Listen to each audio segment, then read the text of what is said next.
Iran जंग out of control हो चुकी है। एक जानिब तो दोबारा से जंग की तैयारी की जा रही है। आलमी मंडियों में तेल की कीमतें इस जानिब एक वाज़ेह इशारा है कि ये फ्रेजाइल सीज फायर किसी भी लम्हे टूट सकता है और ट्रंप चीन जाने से पहले अपनी ताकत दिखाने की कोशिश कर सकता है। लेकिन ऐन उस मौके से पहले ये जंग आउट ऑफ कंट्रोल हो चुकी है और शुमाली कोरिया के तबाहकुन हथियार जो हैं वो आबनाए हुर्मज में पहुंच चुके हैं।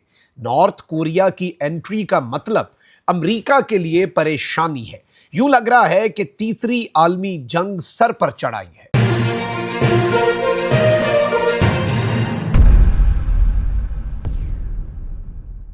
बिस्मिल्लाहिर्रहमानिर्रहीम, अस्सलाम वालेकुम। मैं हूं मखदूम शहाबुद्दीन। कुछ इंतज़ाम तरीन डेवलपमेंट्स हैं जो आपके सामने रखनी है। नाज़रीन इकराम, रात के पिछले पहर की कुछ अपडेट्स, मशरिक़ वस्ता की सूरत हाल, और एक तरफ तो ट्रंप का दौरा चीन और उस दौरे से पहले पाकिस्तान और चीन के दरमियान हॉटलाइन राब्ता, ये एक बड़ी डेवलपमेंट है। फिर ट्रंप का एक ऐलान और ईरान का यूरेनियम एनरिचमेंट के हवाले से ट्रंप को वाज़ेह और दो टोक पैगाम। ये सारी डेवलपमेंट्स आम हैं, लेकिन याद रखिएगा कि 3 मुल्क ऐसे हैं जिन्हें अमेरिका अपने लिए डायरेक्ट खतरा समझता है: चीन, रूस और नॉर्थ कोरिया, यानी शी जिनपिंग, व्लादिमीर पुतिन और किम जोंग उन। अब चाइना ईरान की मदद कर रहा है अंडर द टेबल, रशिया खुलकर ईरान की मदद कर रहा है। नॉर्थ कोरिया कहां पर है? नॉर्थ कोरिया के वाले से बड़ी खबर आ चुकी है जी, और अब नाए हुर्मज में ताकत का तवाजुन बिगड़ चुका है। सारी डिटेल्स, लेकिन उससे पहले अगर अभी तक आपने इस वीडियो को लाइक नहीं किया, लाइक जरूर कर दें, कमेंट सेक्शन में राय का इजहार भी कीजिएगा, और अगर हो सके तो इस वीडियो को आपने ज्यादा से ज्यादा शेयर भी करना है। नाज़रीन इकराम, डेवलपमेंट्स पर आते हैं। एक जानिब तो अमरीकी सदर ट्रंप ने अपने ताज़ा बयान में कहा है कि उन्हें यकीन है कि ईरान यूरेनियम अफजोदगी 100% रोक देगा। ट्रंप ने कहा कि इस बात का भी यकीन है कि ईरान जौहरी हथियारों के लिए अपनी कोशिशें जो हैं वो तर्क कर देगा। अमरीकी सदर ने कहा कि ईरान के एटमी फजले हासिल कर लेंगे, ईरान के साथ मुआहदे के लिए तेज़ी से काम करना होगा, लेकिन जल्दबाजी नहीं करेंगे। सदर ट्रंप ने कहा कि नाकाबंदी की मौजूदगी में ईरान के हवाले से किसी भी इकदाम में जल्दबाजी नहीं की जाएगी। मुज़ाकरात के दौरान ईरानी ओहदेदारों से बराह रास्त राब्ते भी किए थे। याद रहे कि ट्रंप ने गुज़श्ता रोज़ कहा था कि हमने बड़ी फौजी कामयाबी हासिल कर ली है, ईरान के हवाले से कोई दबाव या खौफ महसूस नहीं कर रहा। उन्होंने दावा किया कि ईरान पर मुकम्मल फतह हासिल होगी। अमरीकी सदर ने ईरान का मसला ख़त्म होने पर तेल की कीमतों के हवाले से भी स्टेटमेंट दी। लेकिन अब मैं आपको सबसे पहले तो ये बता दूं कि एक तरफ तो ये जो पीट हेग्सेथ है, उन्होंने भी एक स्टेटमेंट दी है, और पीट हेग्सेथ साहब जो हैं, इन्होंने कह दिया, ये वज़ीर जंग हैं, इन्होंने कहा है कि ईरान के साथ जंग बंदी ताहाल तो नाफिजुल अमल है, लेकिन ज़रूरत पड़ने पर वजारत जंग ईरान के खिलाफ कार्रवाई के लिए मुकम्मल तैयार हो चुकी है। ईरान के साथ मसाइल के हल हमारे और सदर ट्रंप के शराइत पर ही होंगे। हम जंग को तमाम पहलुओं से जीत चुके हैं, ईरानियों को हमारी जीत का यकीन हो चुका है, इसलिए ईरानी मुज़ाकराती टेबल पर बैठने की हामी भरते हैं। ईरान में तमाम मकासद के उसूल के लिए हमारे पास वाफर हथियार मौजूद हैं। अब ये स्टेटमेंट भी इंपॉर्टेंट है।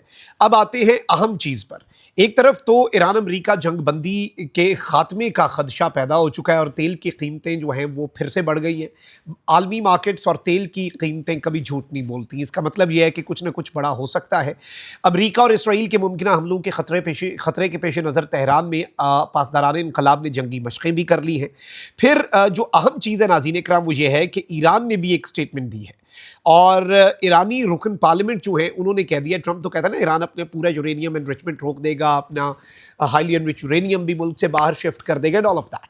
बट ईरानी पार्लियामेंट की कौमी सलामती और खारजा पॉलिसी कमेटी के तर्जुमान, ये याद रखिएगा, ये सिर्फ रुकन पार्लियामेंट नहीं है, ये ईरान के कौमी सलामती की कमेटी जो है पार्लियामेंट की और खारजा पॉलिसी की कमेटी के तर्जुमान इब्राहिम रज़ाई, इन्होंने कहा कि अगर ईरान पर दोबारा हमला किया गया तो मुल्क 90% यूरेनियम अफजोदगी की तरफ जा सकता है। उन्होंने कहा कि सोशल मीडिया प्लेटफॉर्म एक्स पर बयान में इन्होंने ये बात कही कि ईरान पर एक और हमले की सूरत में हमारे ऑप्शंस में से एक 90% अफजोदगी भी हो सकती है, और ईरान की पार्लियामेंट जो है वो इस अमर का जायजा भी ले रही है। Now this is also an important development, ये कोई छोटी मोटी अपडेट नहीं है।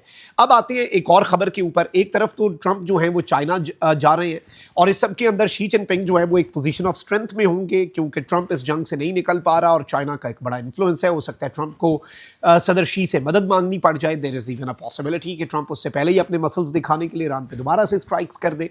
ट्रंप फ्रस्ट्रेटेड था कि भाई ये सारा मामला, लेकिन याद रखिएगा कि चाहे एक टेक्स्ट बुक एलामिया होता है ना कि दोनों सुदूर मिले, ये बात हुई वो हुई, उसमें जो मर्जी आए, असल मुद्दा जो डिस्कस होना है ना ट्रंप और शी के दरमियान, ट्रंप शी समिट में एक ही एजेंडा होना है। मेन जो असल इशू है वो है ईरान।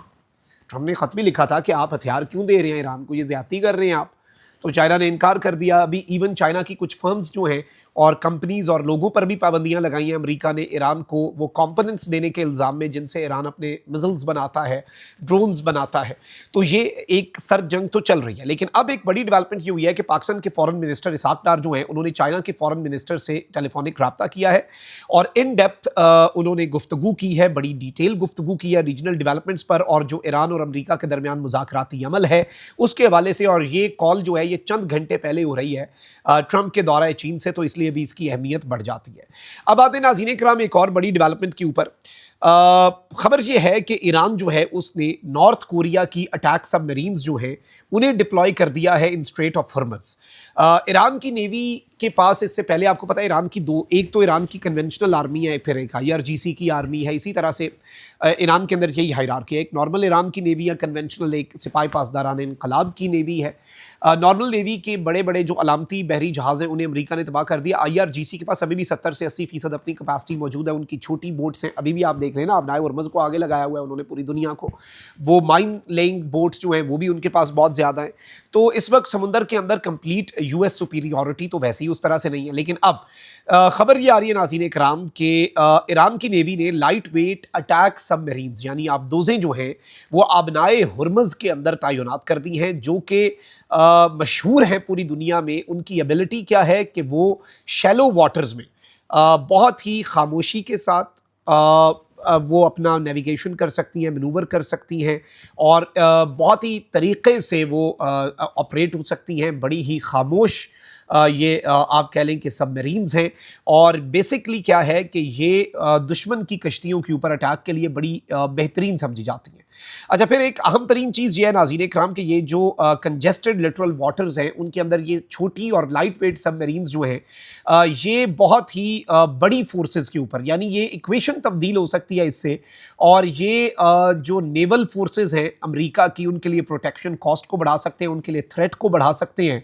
और ये एक बहुत बड़ा थ्रेट जो है नाज़रीन इकराम, और इसका सोर्स इस खबर का है मिलिट्री मैगजीन वॉच, और इनके मुताबिक बेसिकली ये डेवलपमेंट जो है ये सामने आई है और एक इस डेवलपमेंट ने अमेरिका को लिटरली हिलाकर रख दिया है। और अगर नॉर्थ कोरिया इस सब के अंदर कूदता है, इससे पहले तो ICBMs तक बात हो रही थी कि नॉर्थ कोरिया ईरान को दे सकता है, बल्कि एक और खबर आ रही है और CNN ये कह रहा है कि जी रशिया ने सीक्रेटली कुछ न्यूक्लियर मटेरियल जो है दिसंबर 2024 में देने की कोशिश की थी, नॉर्थ कोरिया को पहुंचाने की कोशिश की थी और ये स्पेन के साहिल के करीब कश्ती डूब गई थी और अब उसकी इन्वेस्टिगेशंस बता रही हैं। तो याद रखिएगा कुछ ना कुछ चल रहा है। बल्कि बीजिंग में जो परेड हुई थी उसमें 3 रहनुमाओं की तस्वीर लगाकर ट्रंप ने उस वक्त भी कहा था कि रूस, चीन और नॉर्थ कोरिया जो हैं ये अमेरिका को ख़त्म करने का मंसूबा बनाते हैं।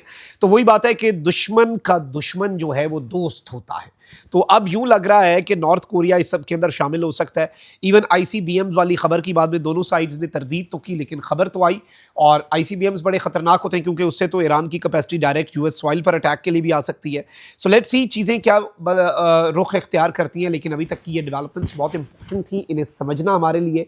और एक बड़ी जंग में वैसे भी ये मामला कन्वर्ट हो सकता है, एक तो अरब्स वर्सेस ईरान, फिर अगर इसमें नॉर्थ कोरिया आता है और ट्रंप शी समिट में क्या कोई मस्बत चीज़ निकलती है या कोई बहुत ही मनफी या नेगेटिव चीज़ आ जाती है, वो भी एक आलमी जंग और थर्ड वर्ल्ड वॉर जो है उसके लिए स्टेज सेट कर सकती है। तो ये सारी चीज़ें हमें देखनी होंगी। अभी तक की ये डेवलपमेंट्स थी। कमेंट सेक्शन में राय का इजहार ज़रूर करें। अपना बहुत ख्याल रखें। निगमान पाकिस्तान जिंदाबाद।